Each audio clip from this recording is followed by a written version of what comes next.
오늘도 우리 사는 이야기 찾아주셔서 정말 감사합니다. 그럼 바로 사연 시작해 볼게요. 7년간의 결혼생활 종지부를 찍었습니다. 속이 후련하네요. 진짜 드라마에서나 볼 법한 일들이 저에게 일어났었습니다. 남편과 저는 같은 회사에서 만나 사내 커플로 1년간 연애하다가 결혼하게 되었어요.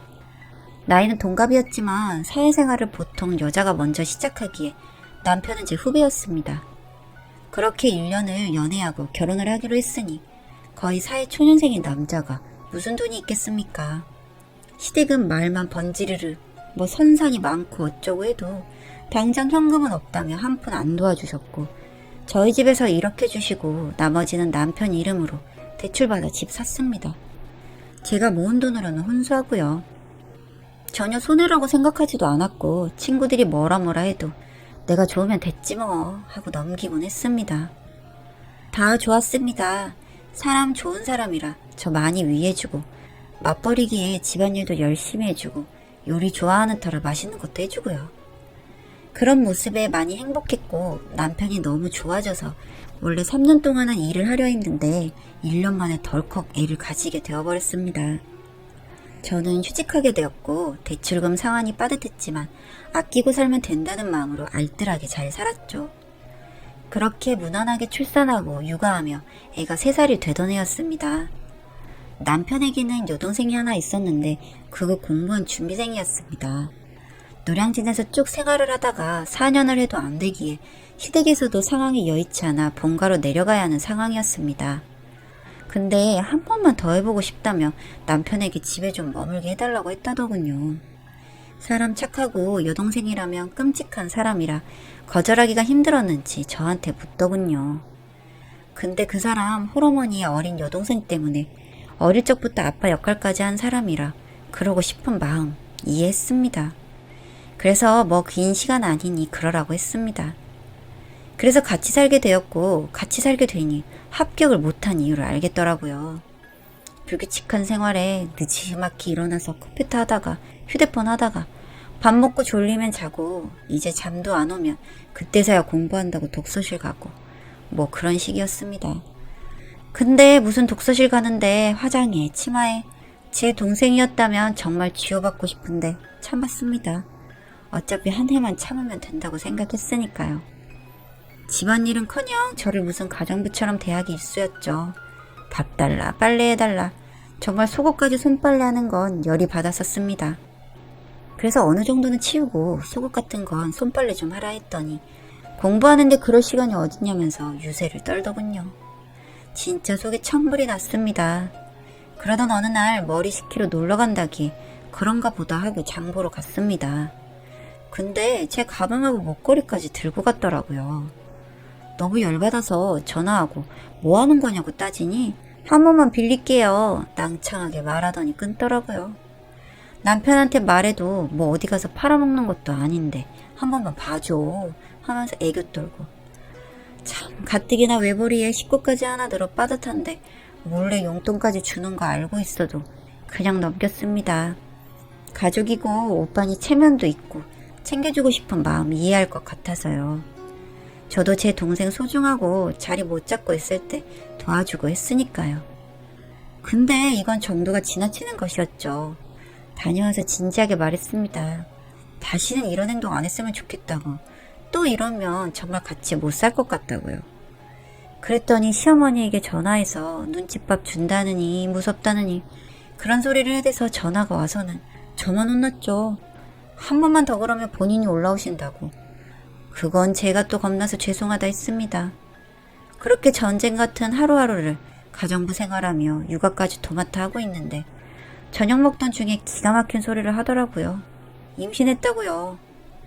독서실에서 만난 사람인데 정말 똑똑하고 잘 될 사람이라 결혼할 거라고 하더군요. 정말 어이가 없어서 웃었습니다. 남편은 그놈 죽인다고 난리를 치고 결국 만났더니 가진 거 없어도 책임진다며 큰 소리 치더군요. 그래서 애는 지우고 잘 만나다가 둘 다 잘 돼서 결혼하고 애기 가지라 하니 생명은 죽어도 못 지운다며 책임진다고 큰 소리 치기에 그럼 책임져라 했더니 아가씨가 좀 도와달라고 하더라고요.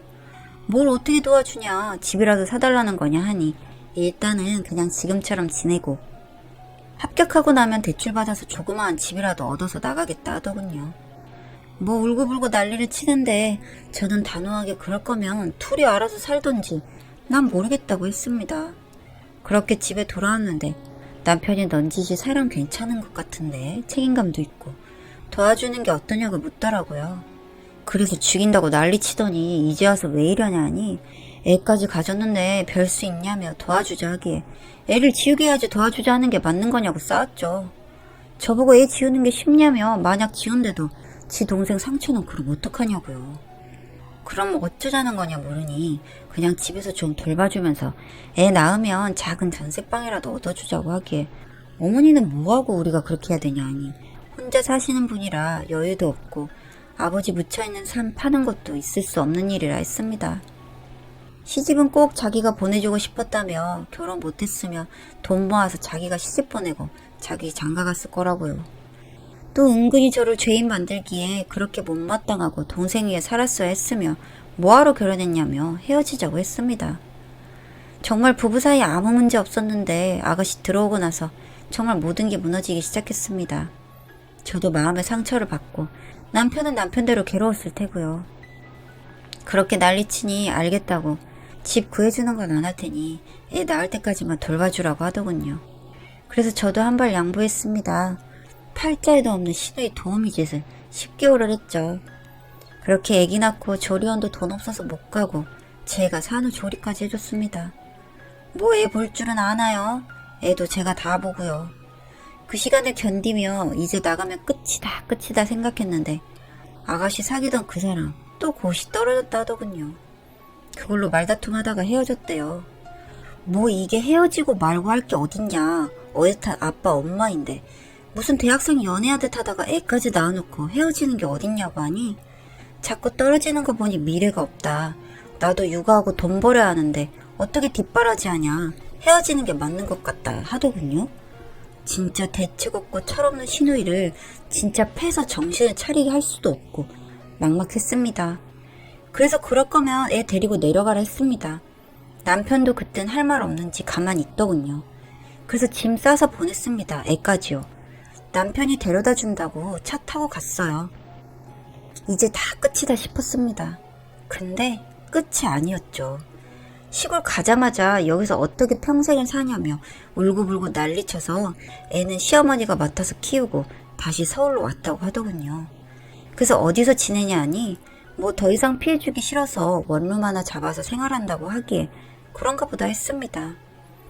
애 낳고 영양 부족할 텐데 반찬이나 해서 갖다 줘야지 착한 마음까지 들었어요. 남편한테 자주 들여다보라 하고요. 이제 저한테 피해주는 거 아니니 나쁘게 할 이유도 없었죠. 당한 게 너무 많아 진짜 얄밉고 꼴보기 싫었지만 남편 가족이고 애 딸린 미혼모에 그 팔자를 생각하니 안 됐다 싶어서요. 그렇게 한 해가 또 지나가고 어느 날 아가씨한테 남자가 생겼다고 하더군요. 근데 그쪽에서 마음에 들어해서 결혼하기를 원한다고요.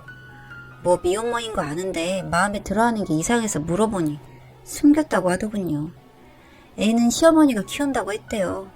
그래서 그거 사기 결혼이고 만약 시어머니 편찮으시거나 시간 많이 흘려서 돌아가시면 애는 어떡할 거냐고 물으니 그때는 말해야지 뭐 덤덤하게 말하더군요. 사람이 좋은 게 아니라 그냥 멍청한 것이었습니다. 이런 엄청난 생각을 아무렇지도 않게 하고 있다니 싶어서요.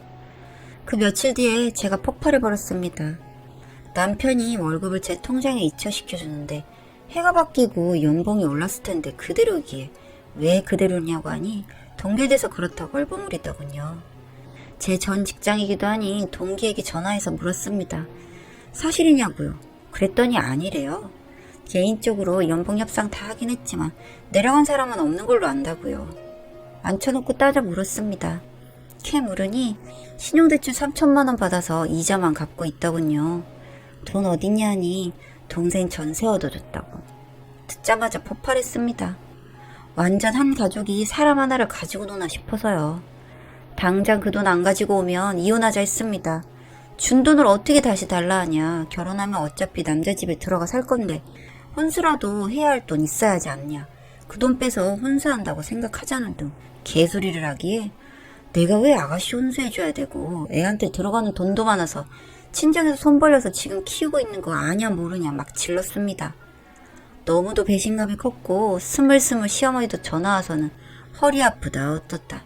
애를 떠넘기려는 속셈이 눈에 훤히 보이고 있어서 열받고 있는 와중에 정말 폭발해버렸죠. 이혼하자 했습니다. 어차피 엄마가 준 돈으로 산 집이고 여태 대출금 갚은 돈 집 팔아서 다 줄 테니 이혼하자고 했죠. 그리고 당장 나가라고 내쫓았습니다. 눈 뒤집혀서 발악하니 무서웠는지 나가더군요.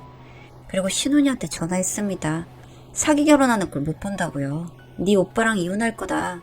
이혼은 하는데 너 애 없는 척하면서 행복하게 사는 꼴 못 보겠다. 너 때문에 망가진 내 인생 생각하면 그렇게는 못한다 하고 끊었습니다.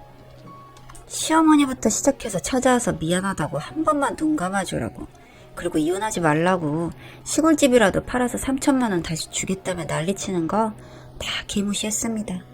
마음 이미 결정 섰고 바뀌는 일 없다고요. 바로 부동산에 집 내놓고 정리 시작했습니다. 남편 이혼만은 안 된다며 울고불고 하는데 이젠 마음이 약해지지도 않더군요. 하도 이런 감정에 호소하는 작전에 당해서요. 소송까지 해서 더러운 꼴 보기 싫으면 그만하자. 소송 가서 재산 분할 들어가면 너 진짜 빈손으로 쫓겨날 수도 있다 하니 겁났는지 알겠다고 하더군요. 정말 집을 제 명의로 처음 했던 것은 신의 한 수였죠. 그렇게 이혼했습니다. 현재는 집을 줄여서 갖기에 가진 돈이 조금 여유도 있고 친정엄마가 도와줘 별탈 없이 지내고 있지만 저도 이젠 일을 시작해야겠죠.